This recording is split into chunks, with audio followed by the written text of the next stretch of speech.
শুভেচ্ছা বাঙালিয়ানার প্রদেশের সংবাদে স্বাগত। শুরুতেই শুনে নিচ্ছি সংবাদ শিরোনাম। বাংলাদেশ ও নেপালে 1 বছরের ব্যবধানে হওয়া গণ আন্দোলন এবং এর পরবর্তী ঘটনা প্রবাহে অস্বাভাবিক মিল। ডাকসু নির্বাচনে ব্যাপক কারচুপির অভিযোগ। ভিপি সাদিক কায়েম, জিএস ফরহাদ। এবার 42,500 কেন্দ্রে হবে জাতীয় নির্বাচনের ভোট গ্রহণ। যুক্তরাষ্ট্রের শিকাগোতে ট্রাম্পের অভিবাসন নীতি নিয়ে ব্যাপক বিক্ষোভ, অভিবাসনে কঠোর কানাডাও। পান্থপুঞ্জে বসছে না এলিভেটেড এক্সপ্রেসওয়ের র্যাম্প। এবার অন্যান্য সংবাদের সঙ্গে বিস্তারিত।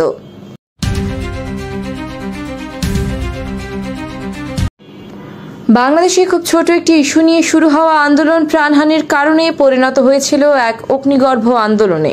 নেপালেও প্রায় একই ঘটনা ঘটেছে, তবে ব্যাপারটা এতটুকুতেই সীমাবদ্ধ নয়। 1 বছরের ব্যবধানে হওয়া 2 অভ্যুত্থানের মধ্যে প্রচুর মিল রয়েছে।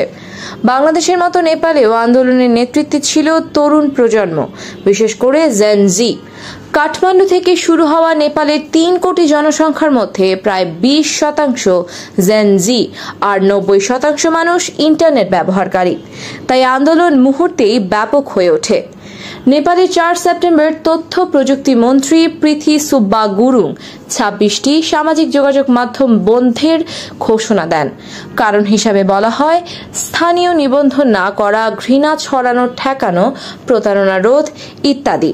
কিন্তু জনগণের চোখে এটা ছিল মত প্রকাশের স্বাধীনতা দমনের চেষ্টা। বাংলাদেশের শেখ হাসিনার গণভবন, সংসদ ভবন, মন্ত্রীদের বাড়ি, থানা সব জায়গায় হামলা হয়েছিল। নেপালেও একই দৃশ্য।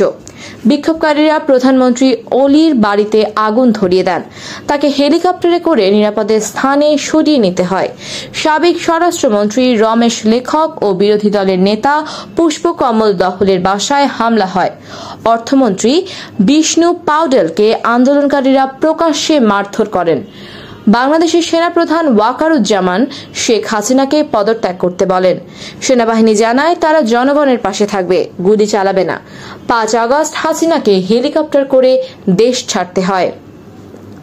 নেপালেও একই ঘটনা। সেনাপ্রধান অশোক রাজ সিগদেল ওলিকে বলেন সেনাবাহিনী স্থিতিশীলতা আনতে পারবে যদি তিনি পদত্যাগ করেন। ফলে মঙ্গলবার ওলি পদত্যাগ করতে বাধ্য হন।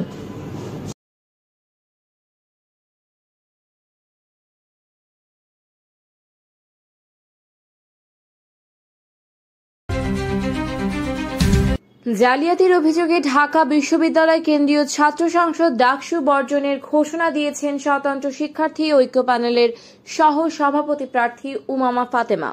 এই নির্বাচনের ফলাফল ঘোষণা চলার মধ্যে মঙ্গলবার দিবাগত রাত 3:15টার পর ফেসবুকে এক পোস্টে এই বর্জনের কথা জানান তিনি। ফেসবুক পোস্টে উমামা ফাতেমা লিখেছেন, বয়কট বয়কট, ডাকসু বর্জন করলাম। ডাকসু নির্বাচনকে সম্পূর্ণ নির্লজ্জ কারচুপি নির্বাচন বলে আখ্যায়িত করে উমামা ফাতেমা লিখেছেন, 5 আগস্টের পরে জাতিকে লজ্জা উপহার দিল ঢাবি প্রশাসন, শিবির পালিত প্রশাসন। এদিকে পরিকল্পিত কারচুপির অভিযোগ তুলে নির্বাচনের ফলাফল প্রত্যাখ্যান করেন ছাত্রদল সমর্থিত প্যানেলের ভিপি পদপ্রার্থী আবিদুল ইসলাম খান।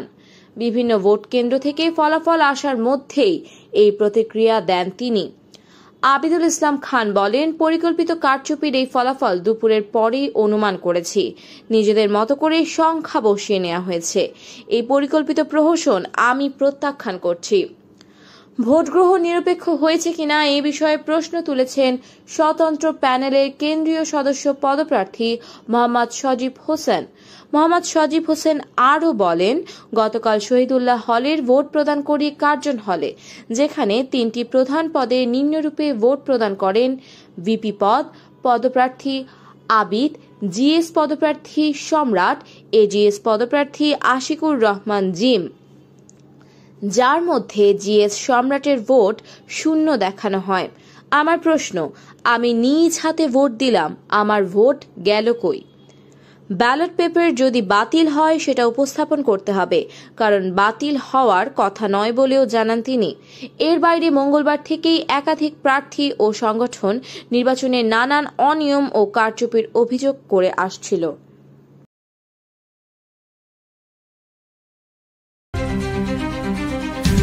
ঢাকা বিশ্ববিদ্যালয়ে এক নতুন যুগের সূচনা হলো।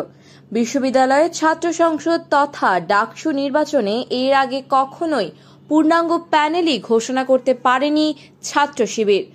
অথচ এবারের নির্বাচনে 12টি সম্পাদকীয় পদের 9টি জিতে নিয়েছে তারা। অবশ্য নির্বাচনে প্রচুর কারচুপির অভিযোগ উঠেছে।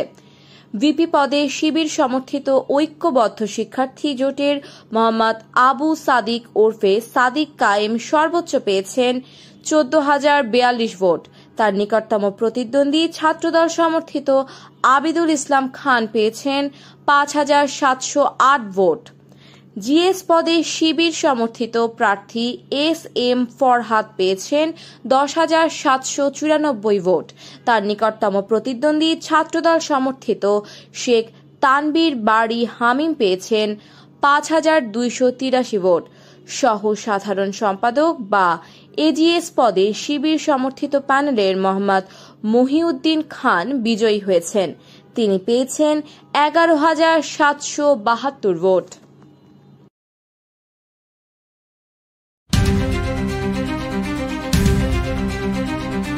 ঢাকা বিশ্ববিদ্যালয় কেন্দ্রীয় ছাত্র সংসদে ইসলামী ছাত্র শিবিরের ঐতিহাসিক বিজয়ে অভিনন্দন জানিয়েছেন জামাতে ইসলামী পাকিস্তানের আমির হাফিজ নাইমুর রহমান। 10 সেপ্টেম্বর সংগঠনের অফিসিয়াল ফেসবুক পেজে তার বক্তব্য প্রকাশ করা হয়। হাফিজ নাইমুর বলেন, বাংলাদেশে নতুন ইতিহাস সৃষ্টি হয়েছে, আলহামদুলিল্লাহ। দেশটির বৃহত্তম বিদ্যাপীঠ ঢাকা বিশ্ববিদ্যালয়ের ছাত্র সংসদ নির্বাচনে ইসলামী ছাত্র সংগঠন ইসলামী জামায়াতে তালাবা বিপুল ব্যবধানে জয়লাভ করেছে। দ্রষ্টব্য যে নির্বাচনের কিছুদিন আগে অন্য ছাত্র সংগঠনগুলোকে তুমিও জানো আমিও জানি শিবির মানে পাকিস্তানি স্লোগান দিতে দেখা গিয়েছিল।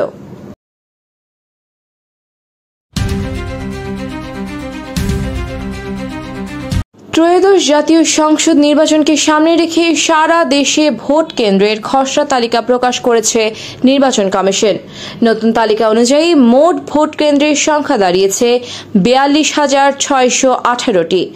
এর সঙ্গে অতিরিক্ত আরও 20টি কেন্দ্র রাখা হয়েছে। বুধবার রাজধানী নির্বাচন ভবনে খসড়া তালিকা প্রকাশ করেন ইসির সিনিয়র সচিব মোহাম্মদ আখতার হামিদ। বর্তমানে মোট ভোটারের সংখ্যা 12,61,61,201 জন। প্রতি 3,000 ভোটারের জন্য একটি ভোট কেন্দ্র নির্ধারণ করা হয়েছে। সেই হিসাবে কেন্দ্রের সংখ্যা দাঁড়িয়েছে 42,618টি।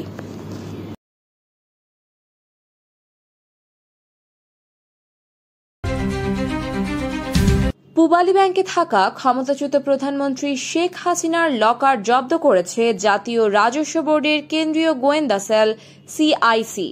আজ বুধবার সকালে গোপন খবরের ভিত্তিতে এই লকার জব্দ করা হয়। রাজধানীর সেনা কল্যাণ ভবনে অবস্থিত পূবালী ব্যাংকের মতিঝিল কর্পোরেট শাখার 128 নম্বর লকারটি শেখ হাসিনার। এনবিআর সূত্রে জানা গেছে, পূবালী ব্যাংকের ওই শাখায় শেখ হাসিনার 2টি ব্যাংক হিসাব পাওয়া গেছে। একটি হিসাবে 12 লাখ টাকা এফডিআর আছে, আরেকটি হিসাবে 44 লাখ টাকা পাওয়া গেছে। ওই 2টি হিসাবে মোট 56 লাখ টাকার সন্ধান পেয়েছেন কর গোয়েন্দারা। এইসব হিসাব এখন জব্দ করা হয়েছে, টাকা উত্তোলন নিষিদ্ধ করা হয়েছে। এনবিআর সূত্রে জানা যায়, লকারে স্বর্ণালঙ্কার সহ গুরুত্বপূর্ণ নথি থাকতে পারে, তবে এখনই বলা যাবে না। গোয়েন্দা তথ্যের ভিত্তিতে ওই লকার জব্দ করা হয়েছে। যুক্তরাষ্ট্রের শিকাগোতে ইমিগ্রেশন এনফোর্সমেন্ট বা আইসের বিরুদ্ধে ব্যাপক বিক্ষোভের ঘটনা ঘটেছে। এই বিক্ষোভের ফলে স্থানীয় সময় মঙ্গলবার সন্ধ্যায় শহরের প্রাণকেন্দ্র এলাকা একেবারে অচল হয়ে পড়ে। এক বিক্ষোভকারী বলেছেন, আমাদের অবশ্যই সংগঠিত হতে হবে, আমাদের পথে থাকতে হবে এবং একে অন্যকে নিরাপদ রাখতে হবে। The coalition against Trump agenda এবং aliens coalition for immigrant and refugee rights নামের দুটি সংস্থা কংগ্রেস প্লাজা গার্ডেন থেকে এই বিক্ষোভ বের করে। এরপর তারা মিছিল নিয়ে রাস্তায় নেমে আসে। শহর প্রদক্ষিণ করে তারা আবারও প্লাজায় ফিরে আসে। আয়োজকরা জানিয়েছেন, তারা এই প্রতিবাদকে শান্তিপূর্ণ রাখার জন্য প্রতিশ্রুতিবদ্ধ।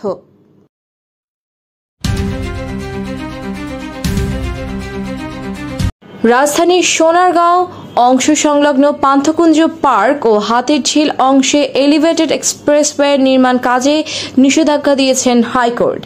একই সঙ্গে পান্থকুঞ্জ পার্ক জনসাধারণের জন্য উন্মুক্ত করে দেওয়ার নির্দেশ দিয়েছেন আদালত। এই সংক্রান্ত রিটেন শুনানি নিয়ে 10 সেপ্টেম্বর বুধবার বিচারপতি মোহাম্মদ মুজিবুর রহমান মিয়া ও বিচারপতি বিশ্বজিৎ দেবনাথের সমন্বয়ে গঠিত হাইকোর্ট বেঞ্চে এই আদেশ দেন। এর আগে পান্থকুঞ্জ পার্ক ও হাতিরঝিল অংশে এলিভেটেড এক্সপ্রেসওয়ে নির্মাণ কাজে নিষেধাজ্ঞা চেয়ে পরিবেশ কর্মী আমিরুল রাজীব, অধ্যাপক আনু মোহাম্মদ ও অধ্যাপক গীতিয়ারা নাসরিন সহ 9 জন হাইকোর্টে রিট দায়ের করেন।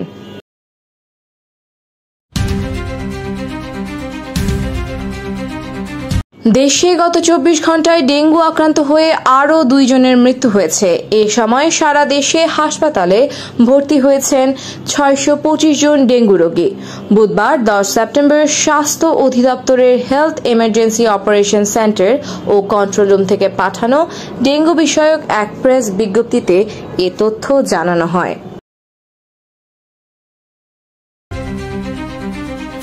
ইমিগ্রেশন, রিফিউজি ও সিটিজেনশিপ কানাডা IRCC প্রকাশিত নতুন তথ্য অনুযায়ী 2025 সালে শিক্ষার্থী ভিসার 62% আবেদন প্রত্যাখ্যান করা হয়েছে। গত বছরে প্রত্যাখ্যানের হার ছিল 52%। এ পরিসংখ্যানে বলা যায়, ভিসা না দেওয়ার হার বা বাতিলের হার উল্লেখযোগ্যভাবে বৃদ্ধি পেয়েছে। IRCCর তথ্যে দেখা গেছে যে ভিসা প্রত্যাখ্যান বা খারিজের হার গত 10 বছরে এটি সর্বোচ্চ। নতুন প্রতিবেদন অনুযায়ী প্রায় 80% আবেদন প্রত্যাখ্যাত হয়েছে।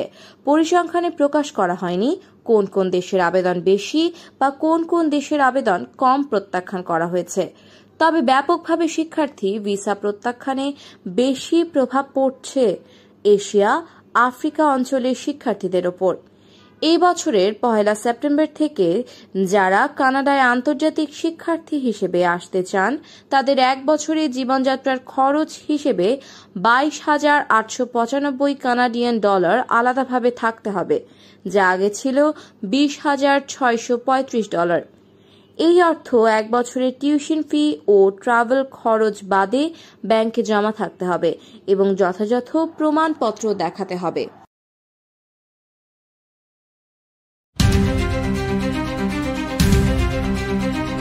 নতুন প্রধানমন্ত্রী সেবাস্তিয়ান লেকুরনুরের বিরুদ্ধে অশান্ত হয়ে উঠেছে ফ্রান্স।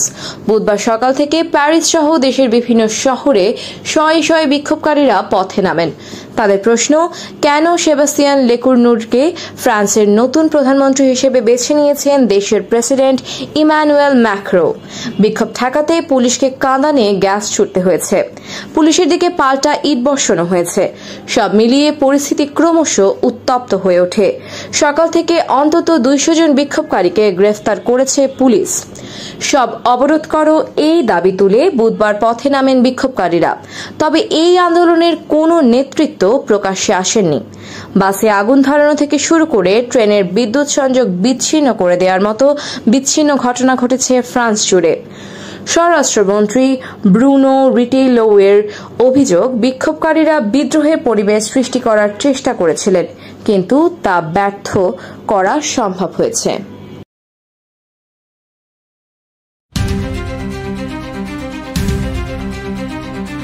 গাজায় ত্রাণ বিতরণ কেন্দ্রের নিরাপত্তার দায়িত্বে রয়েছেন যুক্তরাষ্ট্রের ইনফেডেলস মোটরসাইকেল ক্লাবের সদস্যরা। বিবিসির অনুসন্ধান অনুযায়ী এই বাইকার গ্যাংয়ের অনেক সদস্যের ইসলাম বিদ্বেষী কর্মকাণ্ডের ইতিহাস রয়েছে। গাজায় ইসরায়েল ও মার্কিন প্রেসিডেন্ট ডোনাল্ড ট্রাম্পের সমর্থিত বিতর্কিত ত্রাণ বিতরণ কেন্দ্রে তারা দায়িত্বে রয়েছেন। বিবিসি নিশ্চিত করেছে অন্তত 10 জন ইনফেডেলস এমসি সদস্য গাজায় ইউজি সলিউশনস নামে বেসরকারি প্রতিষ্ঠানের হয়ে কাজ করছেন। প্রতিষ্ঠানটি গাজা হিউম্যানিটেরিয়ান ফাউন্ডেশনের ত্রাণ কেন্দ্রগুলোর নিরাপত্তার দায়িত্ব পালন করছেন। এসব কেন্দ্রে খাবারের জন্য আসা বহু বেসামরিক ফিলিস্তিনি ইতিমধ্যেই গুলিবর্ষণ ও বিশৃঙ্খলার কারণে নিহত হয়েছে।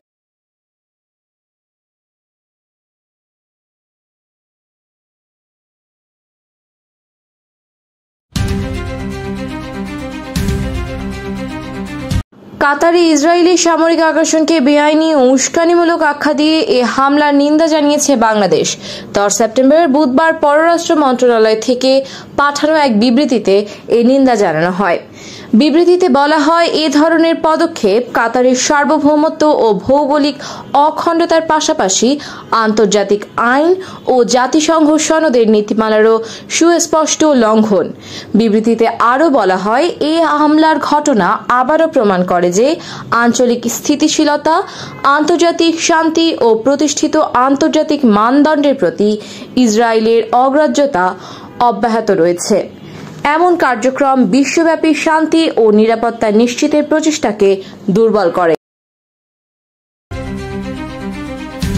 মব সন্ত্রাসে বাবার রূপলাল রবিদাসের মৃত্যুর পর স্কুল ছেড়ে বাবার পেশায় বসতে বাধ্য হয়েছিল জয় রবিদাস। রংপুরের তারাগঞ্জ বাজারের ছোট্ট কাঠের চৌকিতে বসে জুতা সেলাই করে পরিবারের আয়ের সংস্থানে নামতে বাধ্য হয় 14 বছরের এই কিশোর। তবে মানুষের সহমর্মিতা আর সহযোগিতার হাত এই কিশোরকে আবার স্কুলে ফেরার স্বপ্ন দেখিয়েছে। হাতে উঠেছে বই খাতা। এখন তার স্বপ্ন বড় হয়ে একজন আইনজীবী হওয়ার। জয় তারাগঞ্জ সরকারি মডেল উচ্চ বিদ্যালয়ের 9ম শ্রেণীর শিক্ষার্থী। বাবাকে হারানোর পর পড়াশোনা হয়ে পড়ে অনিশ্চিত। স্কুলে যাওয়া বন্ধ হয়ে যায়। সংসারের খরচ চালাতে বাবার জায়গায় বসতে হয়, যেখানে নিয়মিত বসতেন রূপলাল রবিদাস। বিভিন্ন গণমাধ্যমে জয়ের ফুটপাতে বসে জুতা সেলাইয়ের ছবি ও সংবাদ প্রকাশ হলে অসংখ্য মানুষ ও প্রতিষ্ঠান এগিয়ে আসে, সাহায্যের হাত বাড়িয়ে দেয়। জয় জানায়, অনেকেই আমাদের সাহায্য করেছেন, পাশে দাঁড়িয়েছেন, কিন্তু বাবাকে হারানোর কষ্ট আমি ভুলতে পারছি না।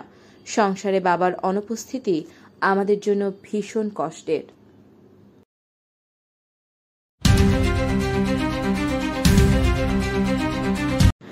রাজধানীর মোহাম্মদপুরের নবীনগরে ছিনতাইকারী সন্দেহে 4 যুবককে ধরে পিটিয়েছে জনতা। তাদের মধ্যে 2 জনের মৃত্যু হয়েছে। পুলিশ বলছে, মঙ্গলবার রাত 3:30 এবং বুধবার সকাল 7:30টার দিকে নবীনগর সাঁকর পাড়ের কাছাকাছি দূরত্বে এই 2 ঘটনা ঘটে।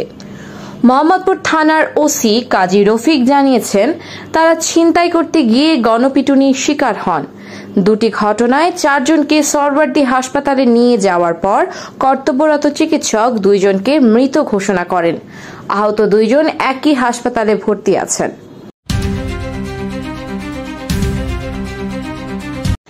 ভারতের 15তম উপরাষ্ট্রপতি নির্বাচিত হয়েছে ন্যাশনাল ডেমোক্রেটিক অ্যালায়েন্স এনডিএ সমর্থিত প্রার্থী সিপি রাধাকৃষ্ণন। প্রতিপক্ষ ইন্ডিয়া ব্লকের বি সুদর্শন রেড্ডির 300 ভোটের বিপরীতে 452 ভোট পেয়েছেন তিনি।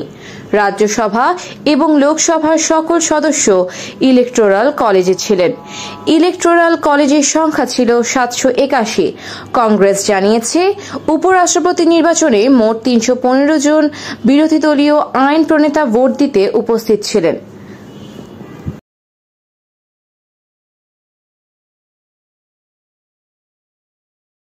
বাঙালিয়ানার প্রদোষের সংবাদ শেষ হলো। ধন্যবাদ।